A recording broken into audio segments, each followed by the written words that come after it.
आप सभी भाई बहनों का आध्यात्मिक ज्ञानात्मक चैनल की ब्रह्म मुहूर्त ज्ञान उपदेश कक्षा में एक बार फिर स्वागत है। आज की चर्चा का विषय मनुष्य को लेके है और मनुष्य की हमने देखी 3 स्थितियां मनुष्य शब्द में ही दर्शाई हैं। माँ को हमने एक राजसी स्थिति से, नू को हमने देखी एक तामसी स्थिति से, और शय की यानी कि मनुष्य का जो अंतिम वर्ण है वो शिष्य से एक ज्ञान पूर्वक स्थिति को लेते हुए वो एक हमने सात्विक स्थिति दर्शाई है। और मनुष्य की ही नीचे हमने 2 अलग अलग स्थितियां, भोग और योग, 2 अलग अलग स्थितियां दर्शाई हैं। भोग को हमने राजसी स्थिति से और योग को हमने सात्विक स्थिति से दर्शाया है। और इन दोनों ही स्थितियों के मध्य एक प्रश्न चिन्ह सफेद रंग से लगाया है, यानी कि भोग और योग में मूलभूत अंतर क्या है। क्योंकि मनुष्य जोनि देखिए भोग जोनि नहीं है, मनुष्य जोनि को देखिए कर्म जोनि कहा गया है, साधना जोनि का एक अवसर कहा गया है। कहीं भी शास्त्रों में इस मनुष्य जोनि को भोग जोनि के साथ तो जोड़ा ही नहीं गया। और ये जो नीचे की जोनियां हैं और ऊपर की जो जोनियां हैं, देखिए कुल जोनियां 84 लाख प्रकार की, और जिसमें बहुत बड़ा अनुपात 80 लाख का ये नीचे की दंड में ही जोनी है, उनको भी भोग जोनियों से जोड़ा गया है। जबकि मनुष्य से ऊपर की जोनियां जो 3,99,999 है, उन जोनियों को भी भोग दृष्टिकोण से, हालांकि ऊपर की जोनियों की तो देखिए कोई निंदा नहीं है, वो तो एक पुरस्कार रूप में है, विशेष प्रकार के सुखों से जोड़ा जाता है, जिनको अक्सर हम स्वर्गों से भी जोड़ देते हैं और नरकों की स्थितियों को नीचे की निंदनीय जोनियों से जोड़ देते हैं। लेकिन नरक हो या स्वर्ग हो, इन दोनों ही जोनियों को भोग जोनियों से जोड़ा गया है। जबकि आपकी हमारी जो मनुष्य जोनि है, इस मनुष्य जोनि को आप पर हम देखिए साधना करते करते यदि स्थूल शरीर के रहते रहते कारण शरीर को 100% शुद्ध कर देते हैं, माया अतीत की स्थिति को प्राप्त हो जाते हैं। देखिए 4 पुरुषार्थ धर्म अर्थ काम मोक्ष, इन 4 स्थितियों का अक्सर हम बार बार वर्णन करते हैं। देखिए धर्म प्रथम पुरुषार्थ है जिसको सत्वगुण से जोड़ा गया। अर्थ का अभिप्राय धन से है, धन का अभिप्राय पदार्थों से है, क्योंकि पदार्थ हो धन हो ये आपस में पूरक स्थितियां हैं। इनका संबंध आपके हमारे स्थूल शरीर से है, क्योंकि स्थूल शरीर के ही विषय भोगों की स्थितियां हैं और आपका हमारा तो शरीर ही विषय भोगों का एक परिणाम है। देखिए जो 5 भोग्य विषय है, गंध रस रूप स्पर्श और शब्द, ये 5 आपके हमारे भोग विषय है, जिसको गीता में भगवान श्री कृष्ण जी ने अर्जुन के रथ के 5 घोड़ों की स्थितियों से दर्शाया है। यूँ तो देखिए घोड़ों का अभिप्राय आपके हमारे स्थूल शरीर के 5 तत्वों से भी है, पृथ्वी जल अग्नि वायु आकाश। आपके हमारे शरीर भी तो देखिए तामसी है, ये भोग विषयों का ही परिणाम है। और ये जो भोग विषय क्या है, गंध रस रूप स्पर्श और शब्द, इनको भी शास्त्रों में तामसी कहा गया है। इसीलिए तो स्थूल शरीर के स्तर पर विषय भोगों की जो एक लोलुपता है, ये इंद्रिय दोष शास्त्रों ने भी स्वीकार किया। देखिए स्थूल शरीर का विषय भोगों से एक सजातीय संबंध है, क्योंकि ये उनका एक स्थूल रूप है। सूक्ष्म तत्व गंध रस रूप स्पर्श शब्द, इनका संबंध नाक जीवा आंख त्वचा कान यानी कि 5 ज्ञानेंद्रिय विषय भोगों से संबंध रखती है।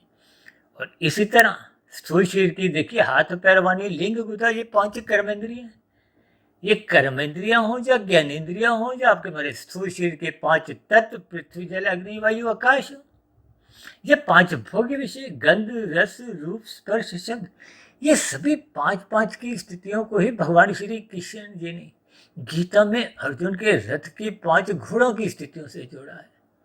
और इन घोड़ों की लगाम को हो या इन इंद्रियों का जो एक मुख्य संचालक है मन महाइंद्रिय, देखिए बिना मन की अनुमति के ये कर्मेंद्रियां हो चाहे ज्ञानेन्द्रियां हो, ये अपना कार्य करने में स्वतंत्र नहीं है। कभी कभी कोई इंसान कहता है ना, आपने मेरी बात तो सुनी नहीं, तो हम कहते हैं नहीं, मेरा मन कहीं और था। यानी कि जब मन इंद्रियों के साथ, चाहे वो आंख, नाक, जिह्वा, त्वचा हो, या हाथ पैर माने लिंग गुदा, जब इनसे हमारा मन का संपर्क टूट जाता है, तो फिर आपके हमारी जो क्रियाएं हैं, कर्म के रूप में या भोग के रूप में ज्ञानेंद्रियां हों, उनका हम सुख ले नहीं पाते। देखिए, ये सभी स्थितियां बहुत ही क्रमबद्ध तरीके से शास्त्रों में हम लगभग प्रतिदिन ही इन पर कुछ ना कुछ चर्चाएं करते हैं। इसलिए तो भगवान श्री कृष्ण जी ने कहा, इस मन को, लगाम को नियंत्रण में रखो। किसके? बुद्धि के। या यूं कहो कि बुद्धि एक ब्रेक का काम करती है। आपके हमारी गाड़ी में ब्रेक नहीं हो तो फिर गाड़ी चलाना खतरे से खाली नहीं। और जिन मनुष्यों के जीवन रूपी आपके हमारे शरीर में यदि सत्वगुण की न्यूनता है या है ही नहीं, तो निश्चित रूप से आपके हमारी जीवन की जो गाड़ी चल रही है, ये कहीं ना कहीं ठोकर मारेगी। ठोकर मारे का अभिप्राय क्या है? ये तमोगुण में गिरेगी, ये पाप कर्म करेगी, ये बुराई से सहज ही अपना संबंध जोड़ेगी। क्यों? क्योंकि रजोगुण के ऊपर ब्रेक नहीं। ब्रेक का अभिप्राय सत्वगुण से है, ब्रेक का अभिप्राय ये सात्विक स्थिति से है। ये सात्विक स्थिति यदि मजबूत नहीं होगी, तो फिर ये योग की स्थिति है तो बहुत आगे की स्थिति है। देखिए, तमोगुण में रहते हुए हम निषेध कर्म करते हैं, छीनते हैं। अक्सर हम बार बार कहते रहते हैं तमोगुण की निंदा करो, या निंदा करने का अभिप्राय निषेध कर्मों से है, पाप कर्मों से है, जिनको शास्त्र मना करते हैं। देखिए, वेदों में तो स्पष्ट रूप में ही समझाया गया, ये करो, ये मत करो। उन वेदों के ही ज्ञान का स्पष्टीकरण थोड़ा सरल शब्दों में उपनिषेधों में किया गया। देखिए, उपनिषेधों से भी बात बनी नहीं, तो फिर विभिन्न प्रकार के ये पुराण लिखे गए। इन पुराणों में देखिए, और सरल शब्दों में कथा कहानियां, देवी देवताओं से जुड़ते हुए विभिन्न प्रकार की एक सरल स्थितियां एक कर्मकांड रूप में समझाएगी।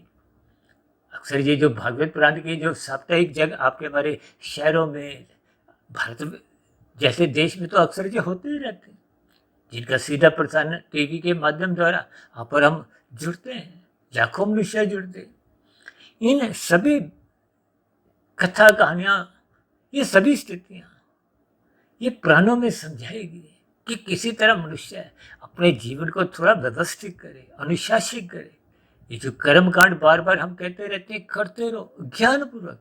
हालांकि देखिए, आजकल तो लोग इन कर्मकांडों को भय से या लोभ से ही करते अधिक दिखाई देते हैं, जिसके फलस्वरूप उनका अल्पकालिक सत्वगुण जगता तो है, मात्र एक औपचारिकता के रूप में। अभी कुछ दिन पहले हमने कर्मकांड एक औपचारिक स्थिति से भी एक सत्संग ब्रह्म मुहूर्त में ही किया था।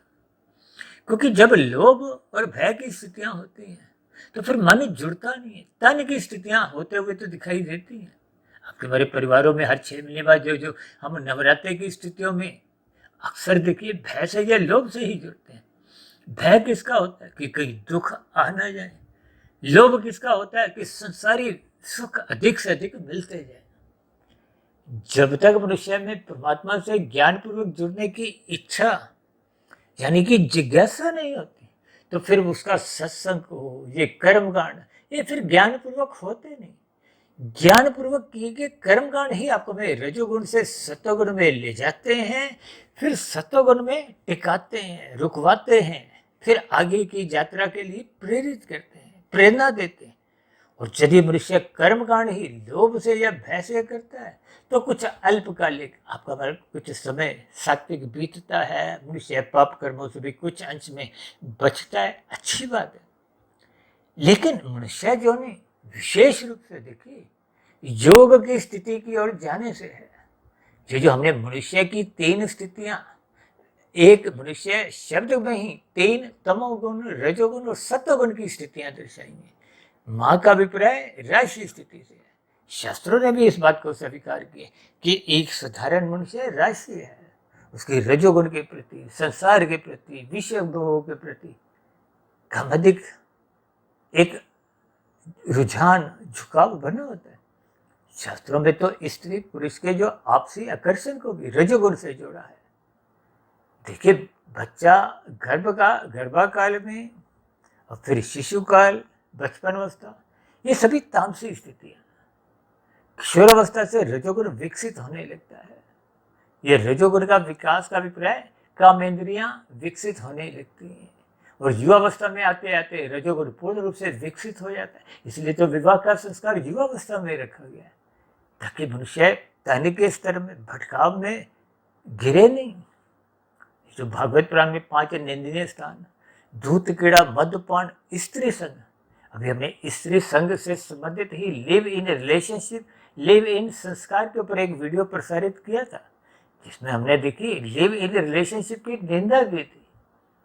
इसलिए उसको हमने देखी रिलेशनशिप को काले रंग से दर्शाया था, और लिव इन संस्कार को विवाह संस्कार से जोड़ते हुए एक सात्विक स्थिति पर एक विशेष चर्चा रखी थी। यानी कि आपके हमारे जीवन में युवावस्था में इसीलिए ये संस्कारों की स्थिति, तो देखिए 16 संस्कार समझाए गए, लेकिन गर्भाकाल की स्थिति और अंत्येष्टि संस्कार। देखिए गर्भाकाल धारण करने से पूर्व अभी आत्मा प्रवेश हुआ नहीं है, यानी कि 16 संस्कारों में 14 संस्कारों में जब आत्मा रहती है, उसी 14 संस्कारों में ही विवाह का संस्कार है। जबकि गर्भाधान में अभी गर्भ में आत्मा का प्रवेश नहीं हुआ, वो पूर्व काल की स्थिति है, जब माता पिता का निर्णय होता है कि हमें संतान चाहिए, तो उसके लिए एक पुण्यात्मा का एक आह्वान किया जाता है। देखिए आत्मा तो पापात्मा पुण्यात्मा नहीं होते, लेकिन हम चर्चाओं में कभी कभी संबोधित कर देते हैं बात को समझाने के लिए। देखिए जो नीचे की योनियों से विकास करते करते मनुष्य योनि की प्राप्ति करते हैं, उनको पापात्मा कहा जाता है, क्योंकि उनका नीचे की योनियों से विकास हुआ है। और नीचे की योनियों में कब जाना पड़ता है? जब पाप कर्मों की स्थितियां अधिक होती हैं। जब पाप अधिक हो जाते हैं तभी तो दंड रूप में, एक सजा रूप में नीचे की योनियों में प्रकृति आपको में जाने को, जन्म लेने को बाध्य कर दी। फिर नीचे की योनियों में जैसे जैसे वो पाप कर्मों का नाश होता है, वो पुण्य कर्मों के बराबर आ जाती हैं, पुनः मनुष्य योनि मिल जाती है। लेकिन नीचे की योनि में क्योंकि संस्कारों की स्थितियां, वो किए गए पाप कर्मों के कारण जो बुरे संस्कार बने थे, वो बुरे संस्कार तो नीचे की योनियों में समाप्त नहीं होते, कर्मशः घटता है। तो मनुष्य योनि की एक दिन पात्रता बन जाती है, मनुष्य योनि का जन्म मिल जाता है। तो फिर ऐसी स्थितियों में वो बुरे संस्कारों के साथ ही वो आत्मा प्रवेश करती है। उसको एक शब्दों में पापात्मा भी कह दिया जाता है। देखिए आत्मा ज्ञान स्वरूप है। इन सभी स्थितियों को जब हम ज्ञान पूर्वक समझते हैं, तो फिर बात थोड़ी गहरे तल पे आपको हमें समझ में आती है। और ये जो अंत्येष्टि संस्कार है, मरने के बाद की जो एक स्थिति है, अक्सर देखिए किसी के मरने पे क्या कहा जाता है? स्वर्गवास, यानी कि एक अच्छे भाव रखे जाते हैं। स्वर्ग एक अच्छी स्थिति है, सुखदायक स्थिति है। तो देखिए नीचे की कितनी ही जोनी है, वो भी कभी ना कभी मनुष्य जोनी में थे, उनके मरने पे भी कुछ ऐसी ही स्थितियां स्वर्गवास की बोली गई होंगी। लेकिन परमात्मा के यहाँ कर्मफल सिद्धांत की स्थितियों के अंतर्गत आपके हमारे कर्म बोलते हैं। आपके हमारे किए गए मनुष्य जोनी का जो एक कर्मशय है, संस्कारों की स्थिति है, उनके आधार पे ही अगली जोनी का निर्धारण होता है। हो सकता है आप भाई बहनों को शायद ध्यान हो, तकरीबन 4 वर्ष के आसपास पहले हमने एक वीडियो प्रसारित किया था, मनुष्य के मरने के बाद का अगला जन्म, जो लगभग 3 घंटे के आसपास की वीडियो थी। उसमें हमने विस्तार से विभिन्न उदाहरणों द्वारा कर्मशय संस्कारों की स्थितियों पर एक विशेष एक चर्चा रखी थी। वीडियो क्योंकि बहुत लंबी थी, इसलिए एक साधारण परिस्थितियों में मनुष्यों ने उनको एक आरंभ से अंत तक एक ही स्थिति में सुना नहीं। भले ही लोग देखिए फिल्म देखने लोग जाते हैं, एक बार में ही देख के आते हैं, कोई 2 बार 4 बार 10 बार हम उस फिल्म को देखने के लिए बार बार नहीं जाते। तो कितने ही धारावाहिक टीवी पे आते हैं, 1-1 घंटे 2-2 घंटे, और मैचों की स्थितियों में तो लोग 5-5 6-6 घंटे भी जुड़े रहते हैं, क्योंकि उनकी रुचि होती है परमात्मा के कार्यों में, परमात्मा से जुड़ने में। एक साधारण मनुष्य की कोई जिज्ञासा होती नहीं। देखिए अभी कुछ देर पहले हमने 4 भक्तों की स्थितियों पर भी एक चर्चा रखी थी, आर्थ भक्त, अर्थार्थी भक्त। ये मनुष्य शब्दों तक ही अपने आप को स्थिर रखते हैं, यानी कि जब दुख आते हैं तो सहज ही आपको हमें परमात्मा की याद आती है।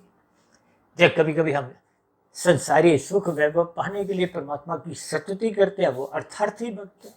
और बहुत गिनती के लोग होते हैं जो परमात्मा से जुड़ना चाहते हैं, परमात्मा को जानना चाहता है। ये तीन गुण, तमोगुण, रजोगुण, सतोगुण क्या है, आपके हमारी जन्म मरण की क्या स्थितियां हैं, सूक्ष्मशील कार्यशील ये कैसे कार्य करते हैं, आत्मा क्या है, परमात्मा क्या है। जब ऐसे ही प्रश्न आपके मन में, बुद्धि में निरंतर बने रहते हैं, तो फिर वो मनुष्य परमात्मा के मार्ग पर जिज्ञासु भक्त बनता है। ये जिज्ञासु भक्त ही एक सात्विक भक्त है।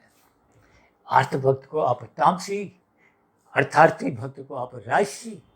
अर्थार्थी का अभिप्राय देखिए धन प्राप्ति, भोग प्राप्ति, संसार प्राप्ति से लिया जाता है, जिसको आज हमने देखी। ये जो भोग के दृष्टिकोण से देखिए दो ही स्थितियां हमने लिखी है, भोग या योग। अब भोग की स्थितियों के साथ ही हमने एक शब्द लिखा है, कमजोरी, और योग के साथ हमने एक शब्द लिखा है, मजबूती। ये दोनों स्थितियां अपने आप में एक विशेष अर्थ, भावार्थ समझाती हैं, जिनको आपको में समझना चाहिए।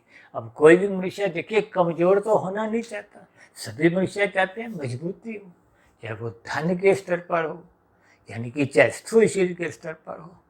कोई भी मनुष्य कमजोर रहना नहीं चाहता। आजकल तो लोग देखिए स्थूल शरीर को स्वस्थ रखने के लिए लोग जिम में जाते हैं। भले ही हम सुख सुविधा के साधन अधिक इस्तेमाल करते हुए अपनी क्रियाओं को स्वयं ही घटा चुके हैं, और फिर धन खर्च करते हुए हम जिम में जाते हैं क्रियाएं करने के लिए। देखिए इन सभी स्थितियों को हम सभी भाई बहनों को अर्थपूर्वक, तर्कपूर्वक, ज्ञानपूर्वक समझना चाहिए, इस पर विचार करना चाहिए कि कहाँ हम गलती करते हैं। देखिए भोग का शास्त्र भी कोई विरोध नहीं करते, लेकिन शास्त्र बार बार कहते हैं इन भोगों के प्रति उदासीन रहो, क्योंकि भोग ही देर सवेर जब अमर्यादित हो जाते हैं तो ये आपको तमोगुण में गिराते हैं। देखिए भोग वैसे भी देखिए एक होती है उपयोग की स्थिति, एक देखिए हम जब पदार्थों का उपयोग लेते हैं, भोग का अभिप्राय थोड़ी अमर्यादित स्थिति से, जब हम रसपूर्वक आवश्यकता से अधिक लेते हैं। जैसे आपके हमारे शरीर में देखिए युवावस्था के बाद एक प्रौढ़ स्थिति आती है, यानी कि हम भोग भोगते भोगते थोड़े कमजोर होने लगते हैं। देखिए आपके हमारी नई नई कोशिकाएं बनती हैं, पुरानी नष्ट होती हैं, अब धीरे धीरे नई कम बनती हैं, पुरानी नष्ट अधिक होती हैं, तो तन के स्तर पर, स्थूल शरीर के स्तर पर आपको हमें कमजोरी आने लगती है। यानी कि ये भोग विषय आपको हमें कमजोर करते हैं। यहाँ कमजोरी का अभिप्राय हमने तामसी स्थिति से जोड़ा है। यूँ तो देखिए भोग अंतोगत्वा आपको हमें अच्छेद करते हैं, असावधान करते हैं, प्रमाद में लाते हैं, आलस्य में गिराते हैं, तमोगुण में गिराते हैं, तो फिर मनुष्य निषेध कर्म करता है। देखिए ये भोग वैसे भी आपको हमारे स्थूल शरीर के स्तर पर एक रोग उत्पन्न करते हैं, रोग दुख देते हैं। आज देखिए आपके हमारे बिगड़े हुए भोग ही विभिन्न प्रकार के रोग, चाहे देखिए दमे का रोग हो, उच्च रक्तचाप का रोग हो, थायराइड का हो, मधुमेह का हो, हृदय गति से संबंध रखता हो, ये सभी स्थितियाँ देखिए आज अस्पतालों की संख्या कितनी बढ़ती जा रही है। ये जो मेडिक्लेम की स्थितियाँ हैं, लोग अपने बीमा करवाते हैं, ये सभी स्थितियों पर हम विचार नहीं करते, अपने जीवन को स्वस्थ की ओर ले जाते नहीं। अब मुझे स्वस्थ से ध्यान आया, तकरीबन 2-2.5-3 वर्ष पहले हमने एक बहुत बड़ी वीडियो स्वस्थ स्थूल शरीर की कसौटी के ऊपर वात कफ पित्त से जोड़ते हुए, देखिए ये पृथ्वी जल अग्नि वायु आकाश का ही आपका हमारा शरीर बना है, और उनसे ही संबंधित ये वात कफ पित्त की स्थितियां हैं, जिनको जब हम एक संतुलन में रखते हैं तो आप रोग मुक्त रहते हैं। तो देखिए स्थूल शरीर की एक गिरावट प्रौढ़ अवस्था के बाद वृद्धावस्था की दहलीज में आने लगती, लेकिन वो उम्र के तकाजे के साथ होती है। लेकिन जब हम भोग अमर्यादित करने लगते हैं, कमजोरी की स्थितियां स्वयं ही बनाने लगते हैं, रोग की स्थितियां स्वयं ही बनाने लगते हैं, तो फिर आपको हमें अस्पतालों के चक्कर काटने होते हैं, ये मेडिक्लेम की स्थितियों से अपने आप को जोड़ना होता है। क्यों? क्योंकि मनुष्य स्थूल शरीर के स्तर पर रोगी बनना नहीं चाहता, भले ही सूक्ष्म शरीर मन बुद्धि के स्तर पर आपके हमारे जो विकार हैं, काम क्रोध लोभ मोह अहंकार, इनके स्तर पर आपकी हमारी एक स्थितियां बिगड़ती जा रही हैं। सूक्ष्म शरीर विषय भोगों के प्रति उलझता जा रहा है, जिसके फलस्वरूप आपके हमारी जो एक भोगों की स्थिति है वो बिगड़ती जा रही है। जब भोगों की स्थितियां बिगड़ेंगी तो रोग की स्थितियां सहज ही उत्पन्न होंगी। ये भोग हो रोग हो, ये दोनों ही स्थितियां योग से तो दूर करती है। लेकिन जब स्थूल शरीर के स्तर पर ये हम जागते नहीं है, स्वस्थ स्थूल शरीर के प्रति जागते नहीं है। हमने एक बार वीडियो बनाया था, ब्रह्म मुहूर्त में उठने की स्थितियों में आपके हमारे स्थूल शरीर को भी लाभ होता है। अब कितने ही लोग देखिए योगा में, पार्कों में आप देखोगे, वो स्थूल शरीर के प्रति जागे होते हैं। मन बुद्धि के स्तर पर कारण शरीर को शुद्ध बनाने के लिए उनका परमात्मा से जुड़ने का कोई अभी विचार नहीं होता। देखिए स्थूल शरीर को स्वस्थ रखना एक अच्छी बात है। यदि स्थूल शरीर स्वस्थ नहीं होगा तो फिर मन बुद्धि के स्तर पर परमात्मा से जुड़ने में कुछ कठिनाइयां भी आ सकती हैं। इसलिए तो कहते हैं पहले स्वस्थ स्थूल शरीर बनाओ, फिर मन बुद्धि को स्वस्थ शुद्ध करो, ताकि ये निरंतर स्थितियां। देखिए श्रद्धापूर्वक सत्संग करना स्थूल शरीर की 1% की सफलता है। जब मन बुद्धि के स्तर पर आपको हमारे चिंतन मनन की स्थितियां बनने लगती हैं, शुभ संस्कार की स्थितियां बनने लगती। देखिए शुभ संस्कार बनाने के लिए आपको हमें चिंतन मनन की स्थितियों को निरंतर शोध में ले जाना होता है। ये शोध की स्थितियां ही फिर धीरे धीरे कारण शरीर में शुभ संस्कारों की स्थितियां बनाने लगती हैं। वो शुभ संस्कार पहले के जो बुरे संस्कार बन चुके थे, उन बुरे संस्कारों को कमजोर करती है, दग्ध बीज करती है, समाप्त करती है। जैसे शाम को देखिए हम अंधकार में स्थितियों से बचने के लिए प्रकाश करते हैं, बल्ब ट्यूब जलाते हैं। जैसे सुबह अंधकार होता है तो फिर जैसे जैसे सूर्योदय होता है, सूर्य के आने से, प्रकाश आने से अंधकार भागने लगता है। यही स्थितियां आपको हमें ज्ञानपूर्वक समझनी है। अपने कारण शरीर में बुरे संस्कारों की स्थिति को दग्ध बीज करना। ये बुरे संस्कार ही मन बुद्धि के स्तर पर बुरे फुरने आते हैं। बुरे फुरने ही स्थूल शरीर के स्तर पर ज्ञानेंद्रियों को विषय भोगों की प्राप्ति के लिए, भोग विषयों की भोगने के लिए धक्का देते हैं, बाध्य करते हैं। और यही ये गहरे तल पे आंधी तूफान के रूप में जो बुरे संस्कार विकार रूप में जागृत होते हैं, ये सभी बुरे संस्कार कारण शरीर से वेग में, बहुत तूफानी वेग से आते हैं, जो मन बुद्धि पे विचार करने के लिए रुकते नहीं है। केवल कर्मेंद्रियों के आधार पे वो बलपूर्वक पाप कर्म करवा जाते हैं। ये बलात्कार की स्थितियां, हत्या की स्थितियां, कुछ ऐसे ही जघन्य अपराध हैं जो मनुष्य आवेश में आके कर जाते हैं। देखिए इन सभी स्थितियों को ज्ञानपूर्वक आपको भी समझना चाहिए, क्योंकि हमने मनुष्य की देखिए 3 स्थितियां जो दर्शाई हैं। माँ का अभिप्राय राजसी स्थिति से, इसको मनपसंद को हो, मन मर्जी की स्थितियां भी आप कह सकते हो। यूँ तो देखिए मनपसंद राजसी स्थिति है, मन मर्जी की एक तामसी स्थितियां हैं। और ये जो शिष्य का जो शय है सफेद रंग का, जैसे हम कहते हैं ना, गुरु के अधीन अपने जीवन बिताओ। जैसे विद्यार्थी, शिष्य अध्यापक की निगरानी में भौतिक शिक्षा की ऊंचाइयां छूता है, ठीक इसी तरह आध्यात्मिक जगत में आपको में गुरु के अधीन रहना है, गुरु के प्रवचनों को सुनना है, शास्त्रों का स्वाध्याय करना है। ये सभी स्थितियां आपको हमारा सत्वगुण बढ़ाती हैं, ये योग की स्थितियां बढ़ाती हैं। ये जो हमने एक प्रश्न चिन्ह सफेद रंग से लगाया, इसका अभिप्राय क्या है कि आपको में इन राजसी तामसी स्थितियां जो आपके मेरे भोग आपके में कमजोर करती हैं, पाप कर्मों में लगाती हैं, ये तमोगुण में गिराती है। देखिए स्थूल शरीर के स्तर पर जो सहज कमजोरी है वो तो आप और अब रोक नहीं सकते, लेकिन जो राजसी स्थितियों से आपके मेरे सांसें तेज चलती हैं, आपके मेरे रोग उत्पन्न अमर्यादित विषय भोगों के कारण होते हैं, या कितने ही रोग जो मादक पदार्थों के कारण, एक मांसाहार भोजन के कारण, आपके मेरे जीवन की भागदौड़, जल्दबाजी, भय की स्थितियां, ये सभी आपके मेरे जीवन की सांसें तेज करती हैं, विभिन्न रोगों में लाती हैं। देखिए जब हम निषेध कर्म करते हैं, चोरी डकैती हेरा फेरियां करते हैं, तो भय की स्थितियां होती हैं, आपकी हमारी सांसें भी तेज चलती हैं। यानी कि ये सभी निंदनीय स्थितियां, राजसी और तामसी, ये आपका हमें कमजोर बनाती है, जबकि सत्संग की स्थितियां आपको हमें मजबूत बनाती हैं। यही सत्संग की स्थितियां जब मजबूती लेते हुए योग करवाती हैं तो आपके मेरे जीवन में कारण शरीर के स्तर पर शुभ संस्कार बनने लगते हैं। ये शुभ संस्कार कारण शरीर को शुद्ध करते हैं। शुद्ध संस्कार होने से, यानी कि कारण शरीर शुद्ध होने से, फिर कारण शरीर की कोई बुरी परछाई आत्मा पे रहती नहीं है। आत्मा अपने मूल स्वरूप में लौटने लगती है। यानी कि जब आत्मा अपने मूल स्वरूप में लौटने लगती है, यही एक मजबूत की स्थिति है। योग का विपर्य कर्म योग, ज्ञान योग, भक्ति योग की स्थिति। योग का विपर्य निष्काम भाव से कर्मों की स्थिति है। तो देखिए, रजोगुण से सात्विक पुण्य कर्म भी अच्छे मानेंगे, लेकिन उनमें सकामता होती है। जब ये सकामता समाप्त हो, निष्कामता आ जाती है, तो फिर कर्म फल की स्थितियों से हम ऊपर उठते हुए कर्म योग में स्थित हो जाते हैं। ये कर्म योग ही योग की स्थिति है, ज्ञान योग भी योग की स्थिति है, भक्ति योग तो देखिए भक्ति तो अपने आप में ही योग है। तो ये एक महायोग की स्थिति, यानी कि योग की स्थिति आपको हमें मजबूती प्रदान करती है, यानी कि आपके हमारे जीवन में आध्यात्मिक उन्नति के दरवाजे खुलने लगते हैं।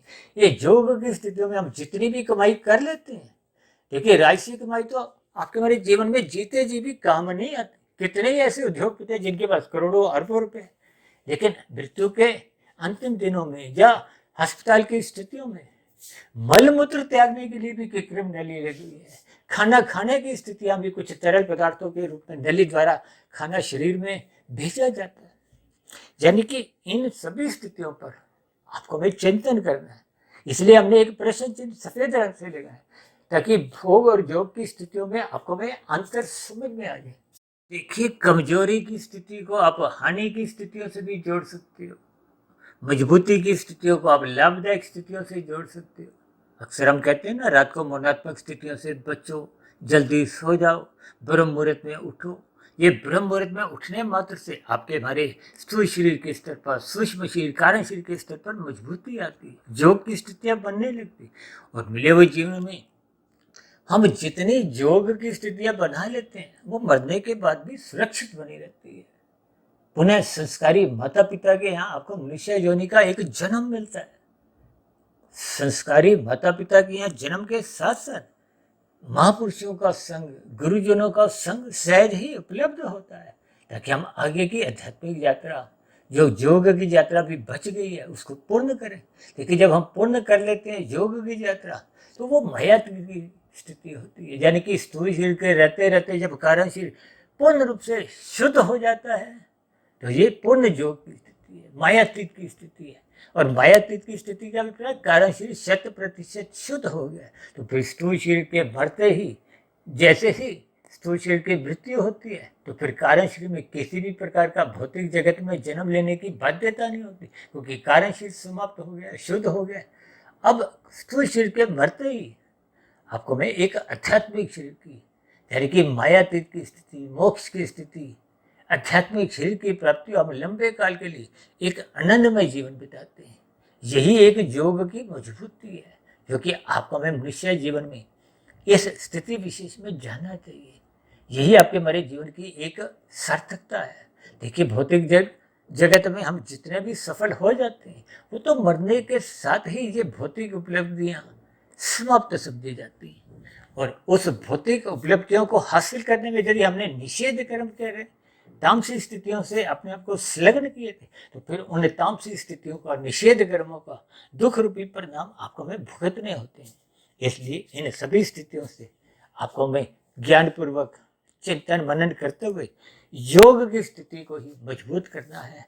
इसलिए हमने भोग और योग के बीच में एक प्रश्न चिन्ह लगाया है, ताकि हम सभी भाई बहन अपनी अपनी स्थितियों पर थोड़ा चिंतन करें, विचार करें, ताकि हम सभी भाई बहनों का मिला हुआ जीवन योग की ओर सहज ही एक दिशा पकड़ दे, सहज ही एक गति पकड़ दे।